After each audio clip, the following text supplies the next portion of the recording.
Well, here we are in the final section of Chapter 2, Section 2.4, three-column inference chains. What we'll do here is very much like what we did in the previous section. That is, we'll go fill in these tables that ultimately just give us multiple inferences. But in this case, we'll add another column. We'll call them the from column.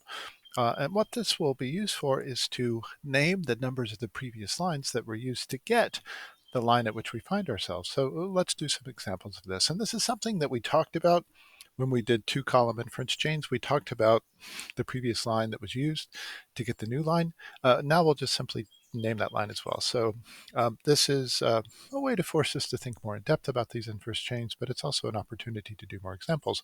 So here's a very simple example.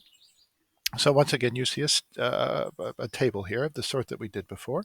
It has statements on the left, again, sometimes called claims, and then it has a by column on the right, but it now also has a from column in the middle.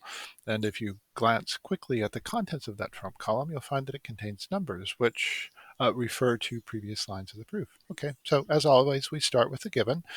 So let's see, what do we have? C lies on segment AB. And again, if there's not a picture, I would draw a picture typically. It just helps us to understand what's been said, helps us not to make mistakes as well. So C lies on segment AB. Okay, so we have a picture of that. And then D lies on segment CB. Oops, let me go back. So D lies on segment CB. So we now have a point D that lies on segment CB. Okay, so this picture captures the given information. And then we're told on line number 2 that AC plus CB is equal to AB. Oh, the two parts of AB add up to the whole. That's the segment addition postulate, SAP, applied to line number 1. And then we have CD plus DB is equal to CB. Oh, once again, the two parts of a segment add up to the whole. So this was the segment addition postulate, also applied to line number 1 because line number 1 told us about the location of C and also of D. And then the question becomes on line number 3, of course, how do we get there? It says that AC plus CD plus DB is equal to AB. Oh, which makes perfect sense, of course, right? It says that the three parts of AB sum up to the whole, but we don't have a postulate that tells us that because the segment addition postulate always tells us that two parts add up to the whole, and in this case we have 3. But we can't get there, and how do we get there? Well, compare line number 3 to line number 2. The difference is this, is that the CB that was on line number 2 was replaced by CD plus DB. And how was the CD able to be replaced by CD plus DB? Well, look at line number 3. Line number 3 tells us that CB is equal to CD plus DB. So of course we can do that replacement. That is that substitution.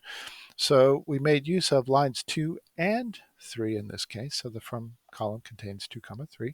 And we operated by means of substitution. So that's an example of a third column. So here's another one. So let us say that angle ABC is right. Okay, so once again, I'll draw us a picture. So I have an angle ABC, which is right. So I'll draw it so that it looks roughly right. So angle ABC. So since B comes second, we know that that is the vertex, of course. That's something we learned in chapter 2. So ABC is a right angle. And I tell you what, I can go ahead and show that it is a right angle in the diagram because that's part of the given information. And we know that ray BD passes through its interior. So let's create a ray BD that passes through its interior. Okay, so that's our given, and I have a picture for that now.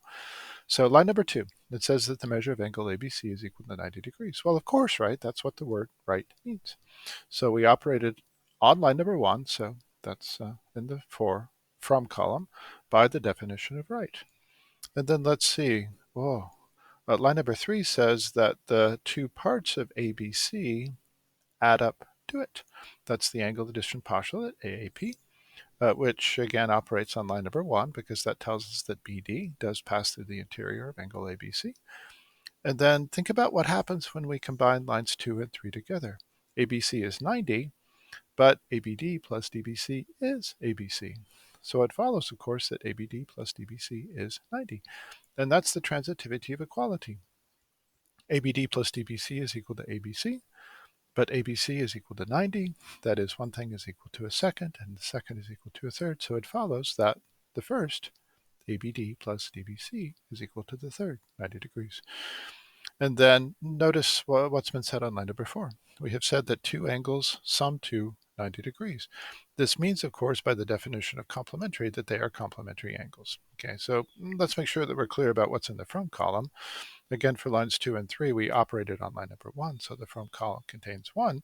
And then line number 4 made use of both lines 2 and 3 by the transitivity of equality to get the statement that you see there. And typically the transitivity of equality does make use of two previous statements. And then finally, the definition of complementary operates on line number 4 to tell us that angles ABD and DBC are complementary. Yeah, I just point out here that what happened in that previous proof, and I said happened, did indeed happen. Sometimes we have to make reference to two previous lines in a current line of the proof. So let's do another one together. So we'll fill everything in, or most everything in. That is, we'll have a by column and we'll have a from column. In the from column, we'll have numbers of previous lines, and in the by column, we'll have either a postulate or a definition. And again, my suggestion to you is always this: if we don't have a diagram, one seems helpful, then draw one. Okay, so angles 1 and 2 are supplementary and angle 1 is right. So as for whether a picture would be helpful in this case, I don't think honestly that it would. You could draw a picture of this, but these are really just numerical relationships. To say that angles are supplementary means they sum to 180. To say an angle is right means that its measure is 90 degrees. So the relationships here, the properties are numerical in nature, so I don't think that a picture particularly helps. Though, of course, if you want to draw one, do draw one. So let's see. On line number 2, we conclude that the measure of 1 plus the measure of 2 is 180 degrees. How do we know to say that? What is the justification? Well, the justification is on line number 1, where we said that the angles are supplementary. So we applied the definition of supplementary to get that 1 plus 2 is 180.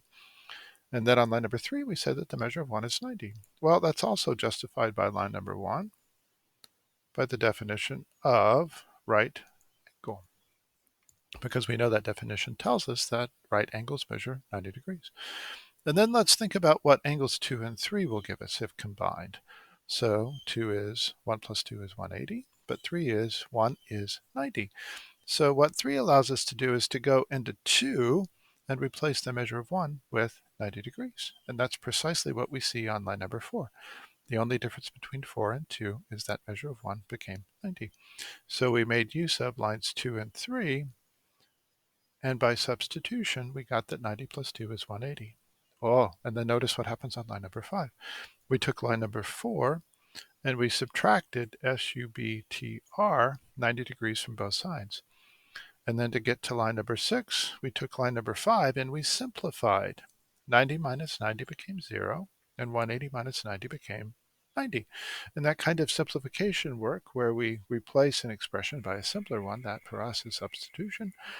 And then finally, we declare that angle 2 is right, which of course follows from line number 6, where we say that the measure of 2 is 90 degrees.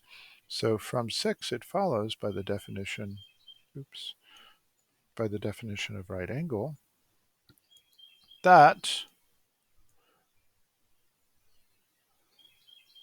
angle 2 is right.